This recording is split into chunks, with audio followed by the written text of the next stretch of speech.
Hello friends, I am Dr. Kalpana for NEET Biology.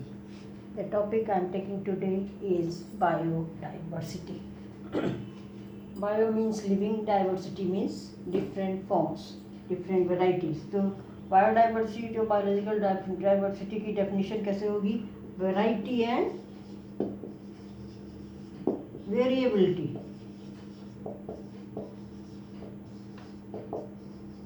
of life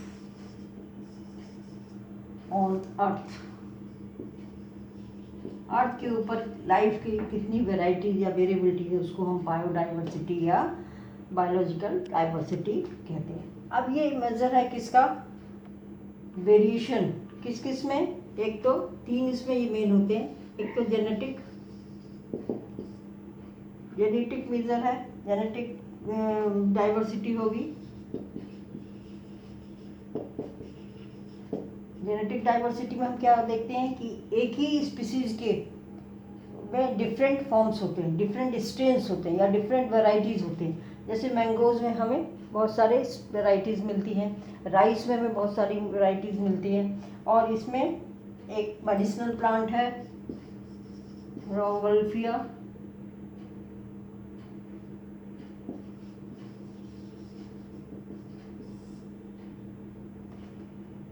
रोवल्फिया vomitoria, ये medicinal plant है और इससे हमें एक मेडिसिन मिलती है, वो है डिजर्पाइन। ये क्या होता है कि इसमें जो डिफरेंट स्ट्रेन्स हैं उसमें डिजर्पाइन का कंसंट्रेशन और पोटेंसी क्या होगी? अलग अलग होगी। इसी की बेसिस पे इनके डिफरेंट स्ट्रेन्स होते हैं। तो ये प्लांट एक ही है लेकिन ये इतने इसमें स्ट्रेन्स या वैरायटीज़ हैं, तो ये हो जाती है जेनेटिक डाइवर्सिटी। फिर उसके बाद आती है स्पीसीज, डिफरेंट टाइप्स की स्पीसीज। एक ही जीनस की बहुत सारी स्पीसीज होती हैं। इंडिया में भी यदि हम देखें तो एक ही जीनस की स्पीसीज को कंपेयर करें तो वेस्टर्न घाट्स पे जो है वो बहुत सारी वैरायटीज़ होंगी कंपेयर टू ईस्टर्न घाट्स। और फिर तीसरी आती है इकोसिस्टम लेवल पर बायोडाइवर्सिटी, जिसको हम कहते हैं इकोलॉजिकल डाइवर्सिटी।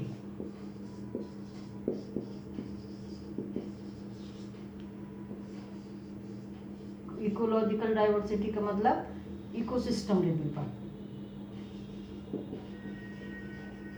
इकोसिस्टम जानते हैं आप, ये क्या है? इसमें लिविंग और नॉन लिविंग साथ साथ रहते हैं। लिविंग और नॉन लिविंग के साथ साथ मिलके क्या बनाते हैं? इकोसिस्टम बनाते हैं। जैसे कि ये डिजर्ट क्या हो गया? एक इकोसिस्टम है। यहाँ पर जो बायोडाइवर्सिटी होगी वो डिफरेंट होगी किससे? रेन फॉरेस्ट से।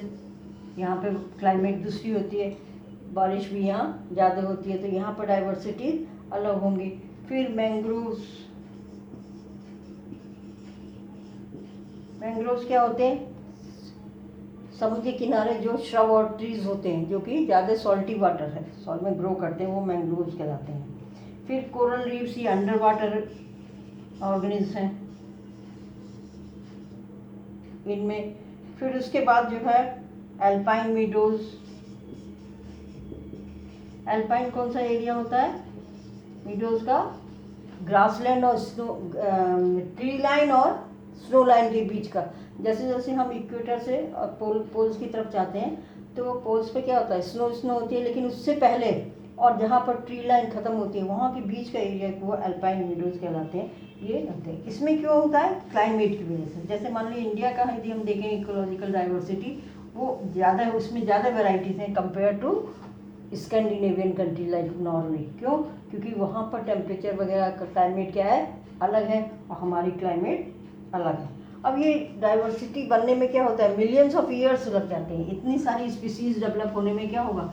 मिलियंस ऑफ ईयर्स होते हैं। लेकिन हमारी एक्टिविटी से या डिफरेंट और दूसरे जो कारण होते हैं उनकी वजह से क्या होता है कि ये बहुत सी स्पीसीज एक्सटिंक्ट हो जाती हैं, ख़त्म हो जाती हैं। तो ख़त्म होने में जितनी ज़्यादा इस समय डाइवर्सिटी है वो यदि इसी रफ्तार से गायब होती रही तो क्या होगा? 2 सेंचुरी में ये बिल्कुल ख़त्म हो जाएंगी।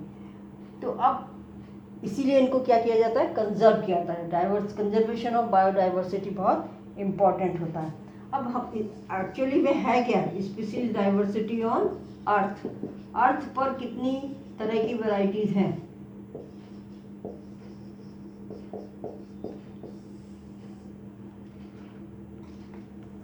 International union of conservation of nature, इसका कन्वेंशन हुआ 2004 में। इसके हिसाब से क्या है कि टोटल जो लाइफ है वो कितनी है, 1.5 मिलियन। इतने मिलियन लाइफ फॉर्म्स हैं अर्थ के ऊपर।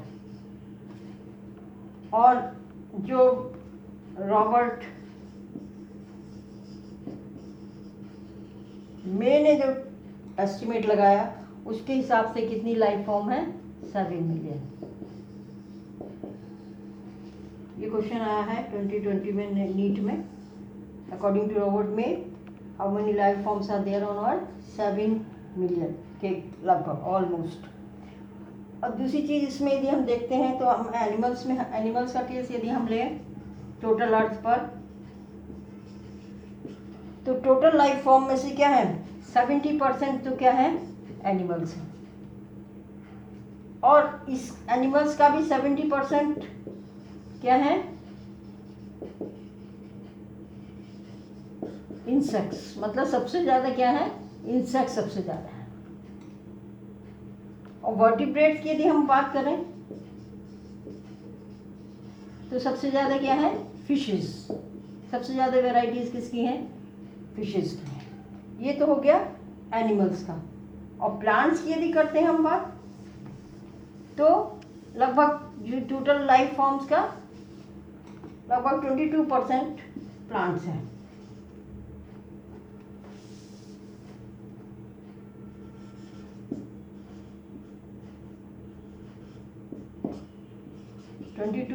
जो है वो टोटल का क्या है, प्लांट्स हैं। और प्लांट्स में सबसे ज़्यादा क्या है, फंजाई। फंजाई जो है ये मैक्सिमम है। जैसे एनिमल्स में इंसेक्ट सबसे ज़्यादा हैं, ऐसे ही प्लांट्स में फंजाई सबसे ज़्यादा है। फिर आते हैं प्रोकैरियोट्स। प्रोकैरियोट्स जो 70% एनिमल्स हो गए, 22% प्लांट्स हो गए, तो जो बचे वो क्या है, प्रोकैरियोट्स हैं। लेकिन इनकी स्टैटिस्टिक्स हमें ज़्यादा मालूम नहीं है, क्योंकि कन्वेंशनल जो टैक्सोनॉमिक मेथड्स हैं वो इनके आइडेंटिफिकेशन के लिए सूटेबल नहीं है। और दूसरी चीज़ क्या है कि ये जो है कल्चरेबल नहीं होते लेबोरेटरी कंडीशंस में, इसलिए हमें ज़्यादा इनका नहीं पता है कि टोटल कितनी स्पीसीज नोन है, कितनी नहीं है, ये सब अभी हमें नहीं पता है। अब ये तो हो गया टोटल, जब हम दुनिया की बात करते हैं, अर्थ की बात करते हैं, पूरे अर्थ की। अब जो है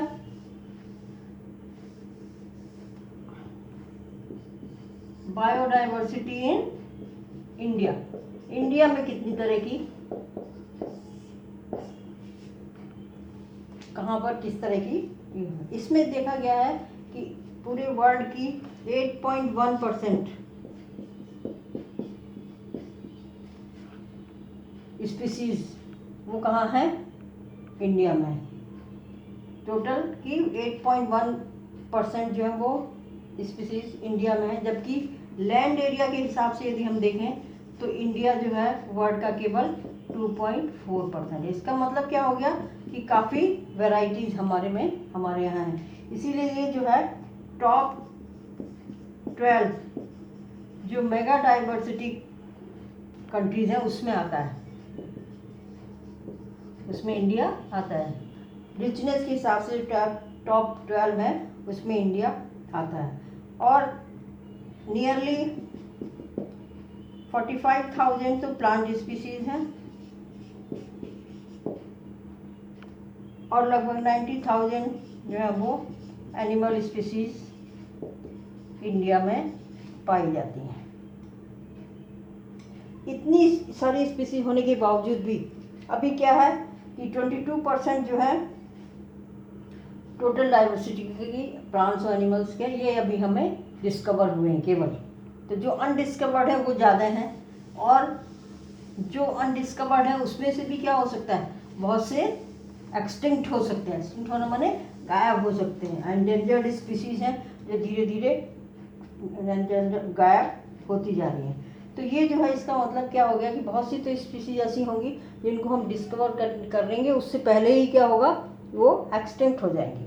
अब ये यूनिफॉर्म नहीं होता, बायोडाइवर्सिटी भी क्या है, पूरे दुनिया में यूनिफॉर्म नहीं है इसका। तो ये कैसे वेरी करता है, क्या पैटर्न है इसका, ये देखना है। तो pattern of biodiversity,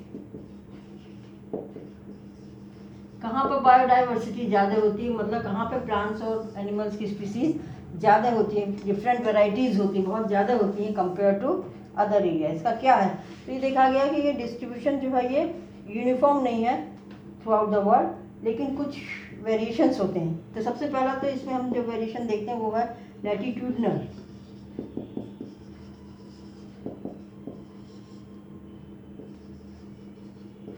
latitudinal gradient या वेरिएशन। लैटिट्यूड्स है, आप जानते हो अर्थ में हम इमेजिनरी लाइन बना देते हैं, ये 0 डिग्री, ये क्या है, इक्वेटर है। फिर ये 23.5 पे ट्रॉपिक ऑफ कैंसर है। ऐसे यहाँ पर ये 23.5 डिग्री साउथ में ट्रॉपिक ऑफ कैप्रिकॉन है। फिर 66.5 डिग्री पर ये क्या है, आर्कटिक सर्किल है। और ऐसे 66.5 डिग्री इस पे ये एंटार्क्टिक सर्किल है। ये है नॉर्थ पोल और ये है साउथ पोल। तो इक्वेटर, ये जो इक्वेटर है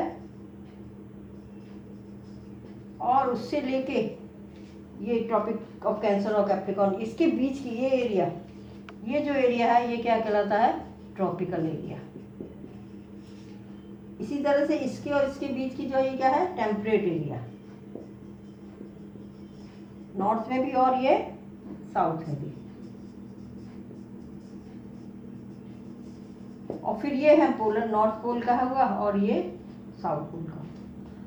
तो ये एरिया है ट्रॉपिकल एरिया, ये है टेम्परेट। तो ऐसा देखा गया है कि ट्रॉपिकल एरिया में बायोडाइवर्सिटी ज़्यादा होती है compare to temperate and polar areas. जैसे कि कोलंबिया है, ये साउथ अमेरिका में और ये इक्वेटर के पास है। यहाँ पर स्पीसीज यदि हम पढ़ते हैं तो बहुत ज़्यादा है। और फिर इसका न्यूयॉर्क पे डिफरेंट लोकेशंस पर यदि हम देखें डिफरेंट लैटिट्यूड पर, तो यहाँ पर जो स्पीसीज जो है बहुत डिफर करती है। इंडिया जो है ये ज़्यादातर पार्ट हमारा ट्रॉपिकल में आता है, इंडिया ट्रॉपिकल एरिया में आता है। तो यहाँ 12,000 के करीब स्पीसीज होती हैं। तो इस तरह से जो भी एरिया देखेंगे हम, तो ट्रॉपिक के पास ट्रॉपिकल एरियाज में बायोडाइवर्सिटी ज़्यादा है, ज़्यादा तरह के ऑर्गेनिजम्स हैं कंपेयर टू टेम्परेट और पोलर में और भी कम होते हैं। सबसे ज़्यादा रिच जो है वो क्या है, अमेज़न रेन फॉरेस्ट। ये किस एरिया में आता है, ट्रॉपिकल एरिया में आता है, साउथ अमेरिका में है ये रेन फॉरेस्ट जो है ट्रॉपिकल एरिया में आता है। यहाँ बारिश भी बहुत ज़्यादा होती है और टेम्परेचर भी बहुत हाई होता है।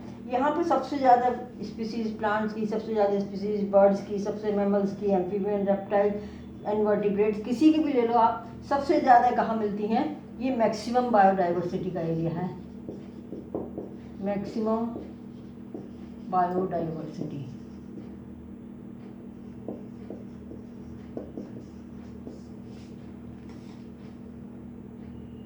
सबसे ज़्यादा तरीके के प्लांट्स और एनिमल्स या और वो यहीं पर मिलेंगे।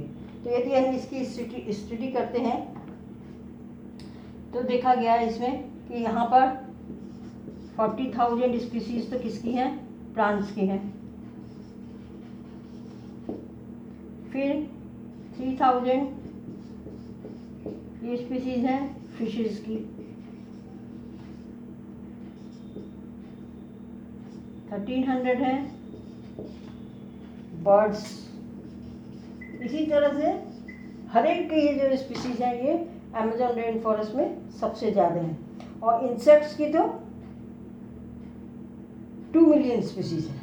तो ये अमेज़न रेन फॉरेस्ट बहुत इंपॉर्टेंट है और किस एरिया में आता है, इक्वेटर। तो यदि हम ये देखें वेरिएशन अकॉर्डिंग टू लैटिट्यूड, तो जितना कम होगा, मतलब जितना इक्वेटर के पास होगा उतना ही क्या होता है, इसमें बायोडाइवर्सिटी ज़्यादा होती है। कारण क्या है इसका? पहला कारण तो ये है इसमें कि ये जो है undisturbed area, relatively undisturbed,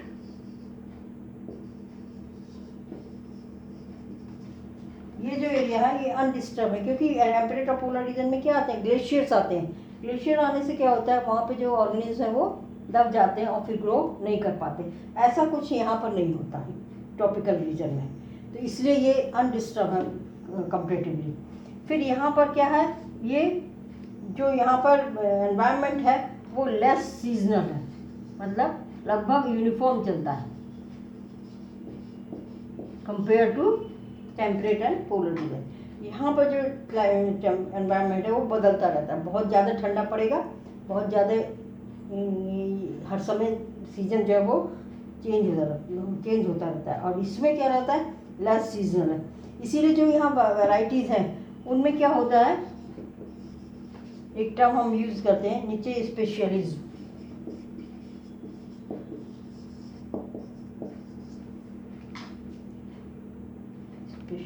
specialisation कर लें एक ही बात। नीचे मीन्स हैबिटेट।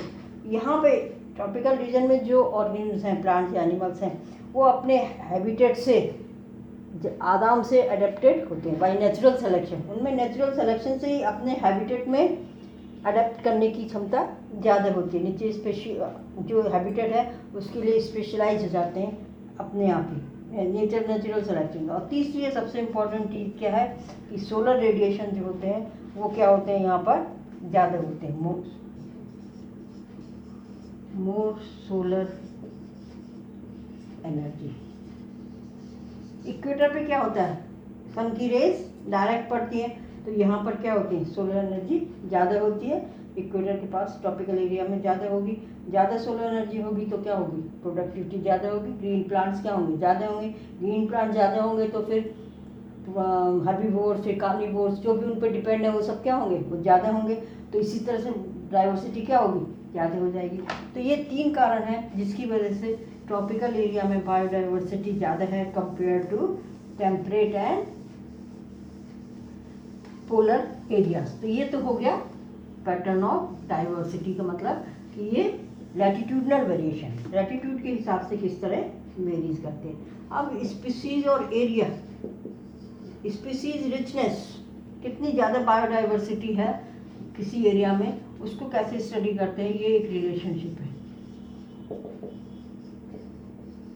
यदि हम स्टडी करते हैं थोड़ा एरिया लेके तो उसमें कितनी बायोडाइवर्सिटी होगी, फिर हम थोड़ा एरिया बढ़ाते जाते हैं स्टडी करने के लिए तो स्पीसीज किस तरह से चेंज होती है, ये कहलाता है स्पीसीज एरिया रिलेशनशिप। इसमें क्या होता है, ये जर्मन नेचुरलिस्ट थे अलेक्जेंडर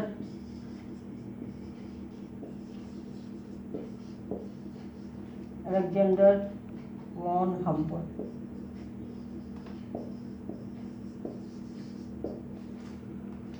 जर्मन के थे ये, नेचुरलिस्ट एंड जियोग्राफर। इन्होंने देखा, ये रिलेशनशिप स्टडी की, यदि हम एरिया जो एक्सप्लोर कर रहे हैं for different varieties of plants and animals, वो यदि हम बढ़ाते जाएं तो बायोडाइवर्सिटी पर क्या इफेक्ट पड़ रहा है। तो इन्होंने देखा कि जैसे जैसे हम एरिया बढ़ाते जाते हैं वैसे वैसे बायोडाइवर्सिटी क्या होती है, बढ़ती जाती है, मतलब स्पीसीज रिचनेस बढ़ती जाती है। ज़्यादा तरह के प्लांट्स और एनिमल्स हमें मिलते जाते हैं अप टू सर्टेन लिमिट, एक लिमिट तक। उसके बाद हम यदि एरिया भी बढ़ाएं तो भी कोई स्पीसीज में अंतर नहीं आता। मतलब यदि हम ग्राफ खींचते हैं, इसमें ये एरिया है जो हम एक्सप्लोर कर रहे हैं, जहाँ हम स्टडी कर रहे हैं कितनी क्या है, और यहाँ पर है स्पीसीज रिचनेस। तो ये कर्व क्या आता है, ये रेक्टेंगुलर हाइपरबोला आता है। मतलब कि जब हम एरिया बढ़ाते जा रहे हैं तो स्पीसीज की रिचनेस भी क्या हो रही है, बढ़ रही है, मतलब बायोडाइवर्सिटी बढ़ रही है। तो मान लो यहाँ पर इतना एरिया दे रहे हैं तो ये स्पीसीज इतनी है, एरिया बढ़ा दिया तो स्पीसीज भी क्या हो गई, बढ़ गई। तो ये जो है रेक्टेंगुलर हाइपरबोला है, लेकिन एक समय के बाद फिर क्या होता है, ये कांस्टेंट हो जाता है। अब हम एरिया बढ़ाएंगे भी तो भी स्पीसीज डाइवर्सिटी नहीं बढ़ती। और इन्होंने ये इसमें दिया रिलेशन कि S = CA⁻Z,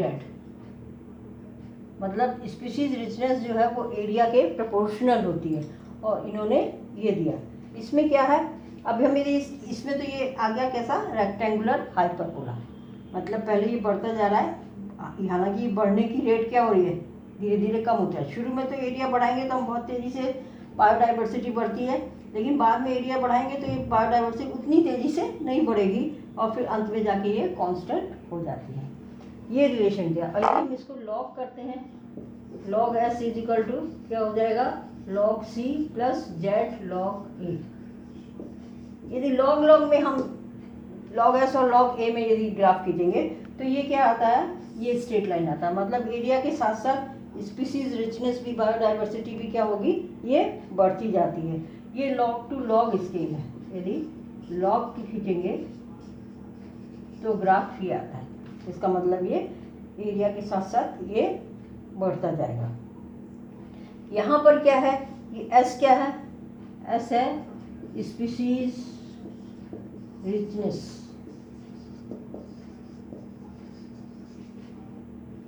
A है एरिया एक्सप्लोर्ड, कितने एरिया में हम स्टडी कर रहे हैं वो। Z is the slope of the curve, इसको हम रिग्रेशन कोएफिशिएंट भी कहते हैं।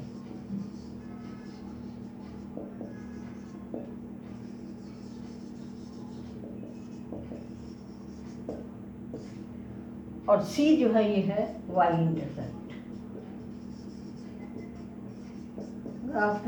ग्राफ की स्टडी में ये सब आप यूज करते हो, ये यूज आता है। अब क्या देखा गया है इसमें,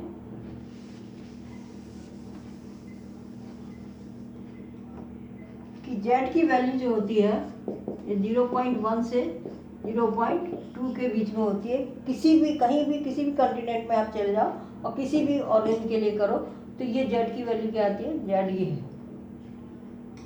0.1 से 0.2 के बीच में। लेकिन यदि हम कॉन्टिनेंट स्टडी के बहुत ज़्यादा लार्ज स्केल में करते हैं यदि, तो वहाँ पर Z की वैल्यू 0.6 से 0.1.2 के बीच में आती है। और